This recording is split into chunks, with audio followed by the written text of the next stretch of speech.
Hello, everyone, and welcome back to The Voice of the Wild. I'm your host, Sarah, and today's episode is special. You might want to sit down, take a deep breath, and listen carefully, because today I'm speaking to a man who just came back from the Amazon jungle. He disappeared for 3 months. No one knew where he was. And now, he's here, sitting across from me. His name is Marshall. Marshall, welcome to the show. Thank you, Sarah. It feels strange to be here, in a studio with light and air conditioning again. I can imagine. Everyone's been waiting to hear your story. You went alone into the Amazon, one of the most dangerous places on Earth, and you came back alive. So, tell me, Marshall, what did you see out there? It started as a research trip. I wanted to document tribal languages, old rituals, and sounds of the forest, but from the first night, I knew this place was alive in ways we don't understand. Alive? You mean animals, plants? No, more than that.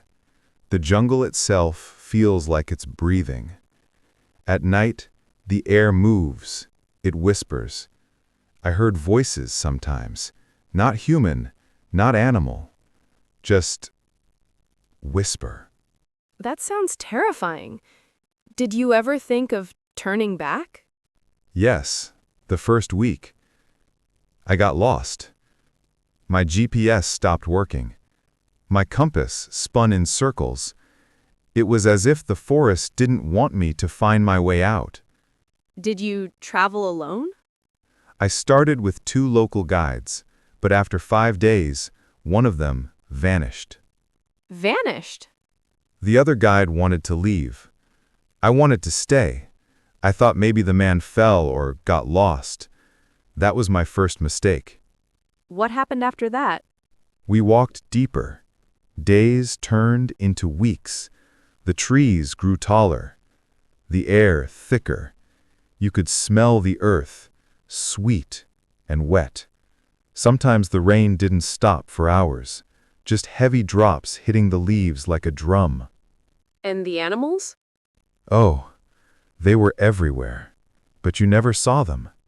You'd hear a growl or a hiss, or see eyes glowing between the branches at night. The jungle watches you. You never feel alone, not for 1 second. Did you see any tribes? Yes, once. We came across a small clearing, and there were huts made of palm leaves, but no people. Only strange wooden masks hanging from the trees. Their eyes were painted red. There was a smell, like smoke and herbs. I think they knew we were there. Did you touch anything? No. The guide warned me. He said the masks were for spirits, protectors of the forest.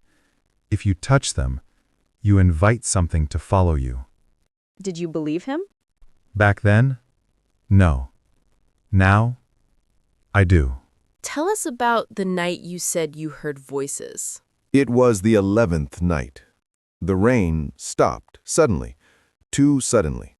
The jungle went silent. No frogs, no birds, nothing. Then I heard my name. Your name? Yes, clear as day. Marshall. It came from behind the tent. But when I looked, there was no one. That's unsettling. It happened again and again. Every time I stepped closer, the voice moved away. It sounded like my missing guide's voice. I followed it for a few meters, and then the ground gave way. You fell? Yes, into a pit full of wet roots and darkness. When I looked up, I saw eyes. Not human. Big, yellow, and blinking. Oh my God, Marshall. I don't know how I climbed out. Something in me just ran.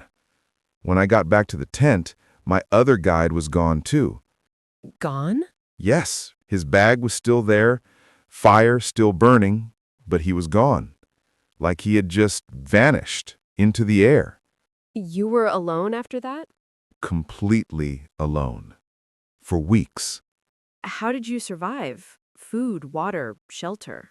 I learned fast. The jungle teaches you or kills you. I ate fruits I saw monkeys eating. That was my rule. Drank water from vines, slept inside hollow trees. But the nights were the hardest, Why?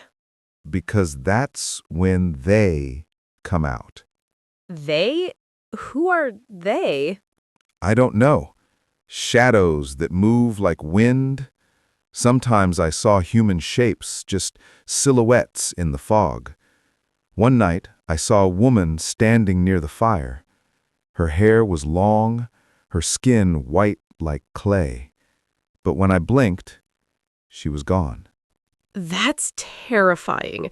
Did you ever think it could be your mind playing tricks? Maybe. But the next morning, I found footprints, small, bare feet around my fire. That gives me chills. I learned to stop looking. I focused on walking east. I used the sun, not my compass. Did you ever lose hope? Every day. But I kept hearing something, a low hum, like a song. It guided me somehow. I followed it until I found the river. That's what saved me. Tell me about the tribe you met later. I heard there was one that found you. Yes. After maybe 40 days, I reached a small village deep in the forest. They weren't like the others I had read about. They didn't speak any language I knew. But they helped me, gave me water, food, and a small hut to rest in. That's good. Yes, but they were afraid at night. Every evening, they burned leaves and chanted around the fire. When I asked why, an old man pointed to the trees and said one word, Naru. What does that mean? They said it means the Watcher, a spirit that guards the deep forest, punishes those who take too much or disrespect nature. Did they think you had done something wrong? Yes, they said I entered a forbidden part of the forest. That's why my guys disappeared. The old man told me the forest takes what it wants back. That sounds like a curse. Maybe. But that night, I heard drums from the woods, far away. The tribe stayed inside their huts, silent. I went outside, and I saw torches moving in the distance.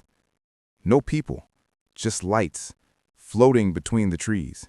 Did you follow them? I wanted to, but the old man grabbed my arm and shook his head. He said if I followed the lights, I would never return. So, how did you finally get out? A storm came, huge and wild. Trees were falling, water everywhere. I ran to the river to save my equipment. The next thing I knew, I was in the water, pulled by the current. That's dangerous. Yes, I lost everything. My camera, maps, everything. I drifted for hours, maybe days. When I woke up, I was on the edge of a logging camp. Men found me half-conscious. And that's how you came back? Yes, but the strange part? They said they had seen no tribe for miles. No huts, no smoke, nothing. Only jungle. Wait, the village where you stayed? Gone. As if it never existed. Do you think everything you saw was real? I've asked myself that every day. But when I close my eyes, I can still smell the smoke of that village. I can still hear the song, that hum that guided me. What do you think the jungle was trying to tell you? That we don't own nature. We walk on its skin like guests. But when we forget respect, it reminds us who's in control. That's powerful. The Amazon isn't just trees and rivers. It's alive. It remembers. Every tree, every insect, every sound is connected. If you cut too deep, it bleeds. And sometimes, it fights back.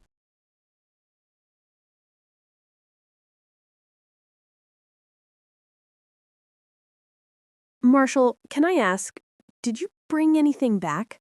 Just one thing. What is it? A mask. I found it near the first camp, hanging from a tree. I thought it was art. I brought it home. You mean one of those masks your guide told you not to touch? Yes.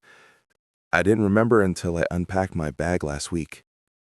Where is it now? In my apartment? Have you noticed anything strange? Yes. Sometimes I wake up at night and hear rain, but when I look outside, the sky is clear, and I swear, Sara, I smell the jungle again. You think it followed you? Maybe it never let me go. Listeners, you can't see what I'm seeing, but Marshall's eyes, they look haunted. Marshall, are you okay? Do you hear that? Hear what? That whisper. Probably just the AC. No, Sara. It's saying my name. Okay, maybe we should end the episode here. It's inside the studio. This is Sara. After that night, we ended the recording early. Marshall left the studio quickly, saying he needed air. I tried calling him the next day. No answer. 2 days later, his neighbors said his apartment was empty. The only thing left behind was a wooden mask, wet, as if it had just come out of the rain.